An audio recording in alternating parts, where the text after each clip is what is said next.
What's up, everybody? This is Jason from Jason's Exotic. What's up, everybody? This is Jason from Jason's Non-Exotic Amphibians. Maybe we keep that as my new intro. What's up, everybody? This is Jason from Jason's... The snake's messing me up.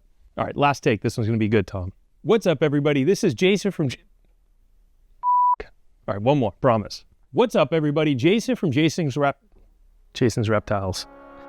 Damn it! Who typed a question mark on the teleprompter? What's up, everybody? Jason from Jason's Exotic Reptiles. Today, we're going to talk about boa breeding because boa breeding season is here. Can't believe I'm saying this, but boa breeding season is upon us again.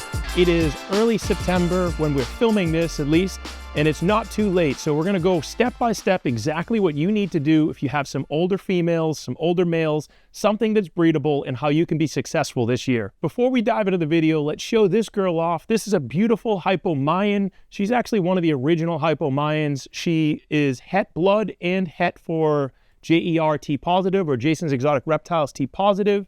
Gotten a lot of questions about this. I do have a whole separate Mayan video. Make sure you check that out if you're interested in Mayan, figuring out more of what it is. But this girl's beautiful. She is probably approaching 20 years old now. I don't have her exact birth date, but I know I've had her for at least 12 to 15 years. So she's definitely an older animal. What actually sparked this video topic is I see males rubbing their nose. I see females roaming around their cage, and I'm saying, is it time for breeding already? And it actually is. So I palpated this girl earlier today, and she has some beautiful follicles. She's not quite ready for a male, but she has some follicles. Let's dive into the actual video topic of exactly what I'm looking for and the signs that I'll look for, the things I'm gonna do throughout the season. I put that girl back because she was starting to distract me, and I wanna make sure this video is clear for you guys. So some of the first things I start to do during breeding season is I look for the signs of an animal that needs to breed. For me, that's typically males that are starting to roam around their cage. Most of them I'll start seeing nose rub, or at least a bump start to form on the tip of their nose. Sometimes they'll drop sperm plugs in the cage. Then females, I'll start seeing them start to roam. They start to prefer the cool end more. And really what started me looking is I saw some sperm plugs, and then I also saw some bumps starting on the tips of many of my males' noses. Now, I have enough snakes, but even if you have two snakes, a male and a female, you're going to potentially see these behaviors. So my males were getting that bump, and I started checking some females. Females have some clear follicles. So to me, that's the start of, okay, what's ready, what's going to breed? And I start my preseason checks, which are my females at good, healthy weight? If they bred them last year, did they put that weight back on, or are they looking a little skinny? That Mayan female I showed, she's actually in really good shape, even though she laid for me last year. She did give me slugs, and I know the reasons for that. That's a whole other video topic. But she has some nice weight to her. She's a little thin. That's okay. I'm going to continue feeding her throughout the next few weeks to month, get some of that weight back on. She's going to be prime and perfect for breeding this year. My males, same thing. Are they active? Do they have any wheezing or popping? Nothing really has that here, but it's something I'm always on the lookout for, especially before I pair. Is the male nice and full body tone? Does he have the muscle? Is he feeding, and has he consistently fed? What I don't want to do is put a male that's a little underweight in with the female, have him come out of breeding season emaciated, and all of a sudden I have my male die on me. So goal number one, nice healthy males, nice healthy females, active, going through the season, they have good weight on them, and that's my first preseason check. The next thing I start doing is I'm going to start reducing my temperatures. Now, I've gone over this in other videos, but I want to make this one complete video here, is starting maybe mid-September, or I'll probably start in early October, specifically because my females have smaller follicles, and I can tell that through palpating. I will make you guys a whole separate palpation video. I do have an older palpation video, but it was me in my old facility, maybe 6 or 7 years ago, kind of dark, hard to see. If you're not sure at all, go watch that one while you're waiting for the palpation video to pop out. But I'm going to be slowly reducing my temperatures starting, let's just say October 1st. I'm going to do 1 degree per week. And I used to peak my summer temperatures really high. I still do that, but my room naturally gets warm. So right now I'm actually not changing my thermostats, as the seasonal shift where I am in New England is naturally lowering my ambient room temperature. In October, I'll start dropping the temperature 1 degree per week. Then I'll probably do about a 6 to 8 degree temperature drop. Just that little temperature drop absolutely helps. The other thing I'll do is I can control the lights in my room. So if you have the ability to control light, depending on where you are, if you're, have windows in your room, that's excellent because you're going to go through the natural light shift. But I'm going to start reducing my light time cycle to align with what's going on outside. I don't overthink it. I just say, okay, sun is now rising later. It's going down earlier. So that's what I'll kind of adjust it for until I really get to like an 8.5 on, I should say 10 hours on or so, and then about 14 hours off. So I'm reducing that light cycle. I'm reducing the temperatures. I'm going to also start probably mid-October really pulling back on food. I do still feed them, but the meals are going to be much smaller. They're going to come in less frequently. So at that point, I might be feeding every 4 to 6 weeks. It's great because it saves me on feeder costs, but it also preps my females ready for breeding. I do the same thing for my males. One other thing that I'll do is I'll reduce the overall ambient humidity in the room. I'm going to start spraying the cages less, really try to dry things out because we're kind of going into that dry season. It's a little cooler, food is scarce, the humidity's dropping, the light's going down, everything's kind of aligning to what would naturally bring that cycle on. Now, I will emphasize that you don't need to do any of this. There's been people who have great success by doing none of this, by doing one factor. I like to stack all the factors because if I'm stacking everything, it just gives me the best chance of females developing nice follicles and a good seasonal success.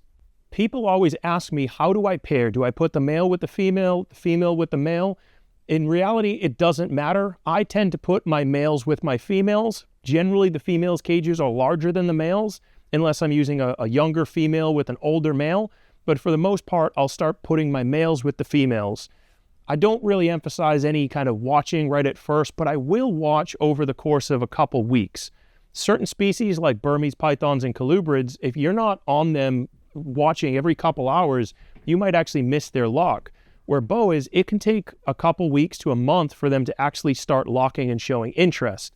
Now, when I put them in, I'll introduce the male to the female. I kind of walk away. I let them do their thing, and then I'll check the next day. Is the male starting to court the female? Is anything happening? I'll then come back another day, and I'll keep watching daily for the next week.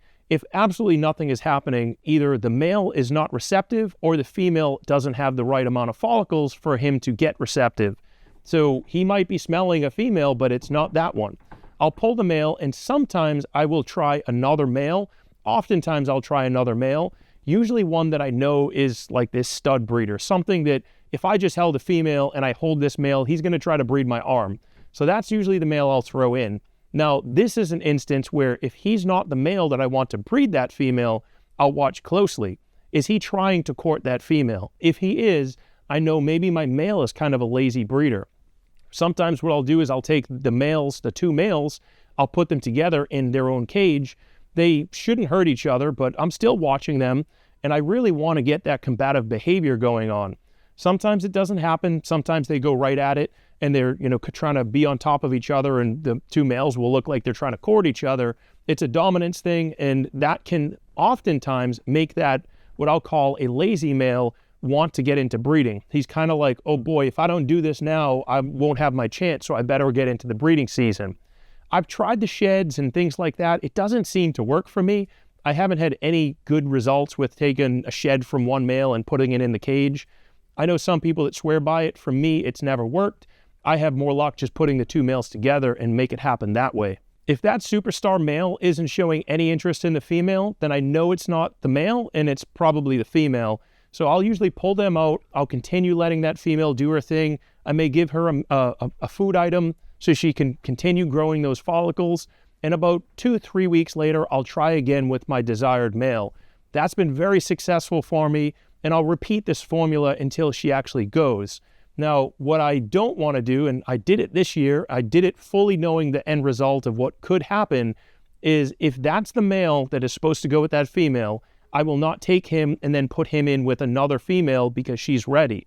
Because they really only have one shot. And if I put him in with one female and that ovulation happens, I probably won't be able to use him for the female that I wanted. So be aware of that. And again, I did that this year. That was something I knew could happen, but typically you can only breed your male once per season. You can sometimes do multiple females, but you usually need to give them multiple months off in between. And typically, as you go through second, third, fourth female, you're going to get higher slug counts. Now, for me, I didn't think I would get that high of slug counts, but yeah, it really worked against me this year. And again, I knew it was going to happen. It was more, I was trying to get certain morphs out of the animal, and that's what happened. So don't follow what I did this year. Do what I tell you to do and what I usually do, which is 1 male to 1 female. If you can, 2 males to 1 female. Males are very valuable, but females are even more valuable because they're the ones that produce the babies. And the male, he only has 1 shot at it. Same thing as the female. Very different than pythons. If you're breeding pythons, you can put that same male to 5, 6, 7, maybe even 10 plus females, and they still give you good litters or good clutches. With boas, it's really a 1-to-1 shot. In terms of feeding during the season, I kind of touched on this, but I do feed throughout the whole duration, whether they ovulated or not. I at least offer. Most of my females will take food during breeding season, whether they're in courting behavior or whether they've actually ovulated. However, I will typically pull back the feeding. So I'm not giving them these massive meals, giving them smaller meals less frequently.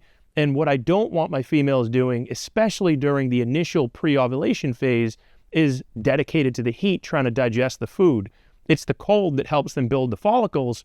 So if I have females that are glued to the heat all the time, either they will skip the season or they'll reabsorb their follicles, or I'll potentially miss them altogether. So I try not to feed my females that are building follicles, at least not heavy males. I'll usually separate the male female, give them their own food. Then a few days later, I'll reintroduce them back together. But again, very small males when I'm doing this, mainly so that the females can do what they want. After they've ovulated, I still offer food. It's still at that reduced frequency, and it's not a problem for me. It never has been. It doesn't cause, again, at least for me, doesn't cause premature birthing or premature laying of the eggs or the babies. But I'm always giving them smaller meals.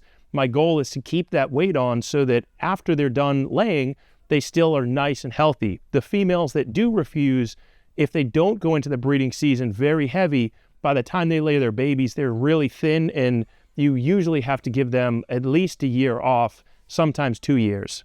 In terms of that post-pairing care is, I never really take the male out until the ovulation has occurred. And I'll usually note when it's a notable ovulation. Sometimes I'll see a swell and I'll write ov with a question mark.